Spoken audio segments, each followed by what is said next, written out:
Hati-hati Nasdem dan Anies, Demokrat PKS bisa tinggalkan koalisi. Jadi bagi kami waktu tidak tepat kalau dikatakan bahwa ini masih lama. Karena sama dengan pendaftaran di 2019 dan bahkan sesuai dengan data yang kami miliki, Bang Sandi itu cawapresnya Mas Anies.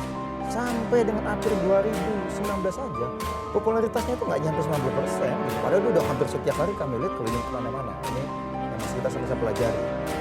Ya kan? Prabowo Sandi. Iya, Prabowo Sandi, 2019. Ya.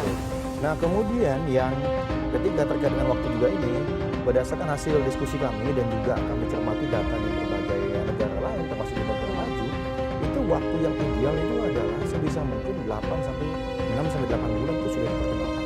Pertarungan terbuka dalam kontekstual pasti akan menyimpan skenario permainan masing-masing. Tapi siapa sih dalam pertarungan yang tidak mau menang? Pasti mau menang. Cuman pasti ada cara yang kiranya dalam perang ini kita nggak perlu ungkapin terlalu banyak. Oke, cara untuk menangnya itu kira-kira di bulan Juni mengumumkan cawapres itu strategi menang nggak Bang? Kalau menurut Nasdem? Kalau kita kan tidak berfaktor pada bulan. Kalau jadi nggak harus Jaki buru-buru. ngitung per bulan, target pemenangan pasaran untuk mengenalkan kepada publik. Benar, nggak ada salah dia. Oke. Tapi kan kita nggak mau seolah-olah publik memaksakan akhirnya kita harus keluar. Nah, kita udah keluar kok. Cuman kita pengen bahwa partai ini adalah kekuatannya kebersamaan dengan kekitaan. Untuk sama-sama kita punya strategi untuk memenangkan pertarungan. Keinginan Nasdem mengusung Anies Baswedan sebagai calon presiden bisa kandas. Apalagi telah muncul wacana dari PKS untuk membuka peluang rujuk koalisi dengan Gerindra di pemilu 2024. Koalisi mengusung Anies diinisiasi oleh Nasdem dengan menggandeng PKS dan Partai Demokrat.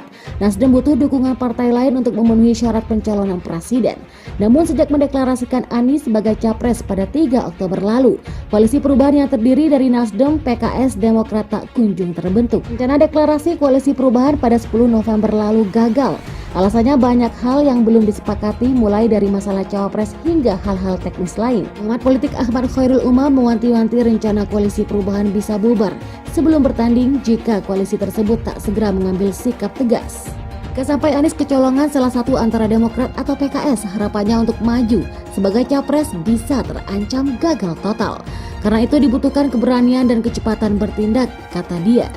Pernyataan Umam terutama merespons peluang PKS dan Partai Gerindra untuk kembali rujuk di pemilu dan Pilpres 2024. Wakil Ketua Umum Partai Gerindra Fadly Zon sebelumnya mengatakan partai pimpinan Prabowo Subianto itu terbuka untuk kembali berkoalisi di 2024. Pernyataan Fadly direspons positif oleh Presiden PKS Ahmad Saiku.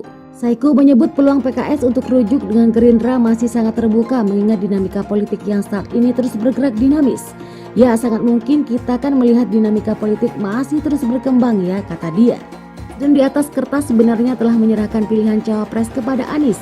Namun Umam menilai koalisi perubahan mandek tak hanya disebabkan oleh pilihan cawapres dari Anies, kemandekan juga disebabkan oleh Nasdem. Menurut Umam, Anies dan Nasdem patut disalahkan jika PKS sampai meninggalkan rencana koalisi perubahan. Direktur Eksekutif Indro Strategik itu terutama menyoroti langkah tarik ulur Nasdem dan Anies yang sejak awal tak kunjung menerima proposal PKS maupun Demokrat.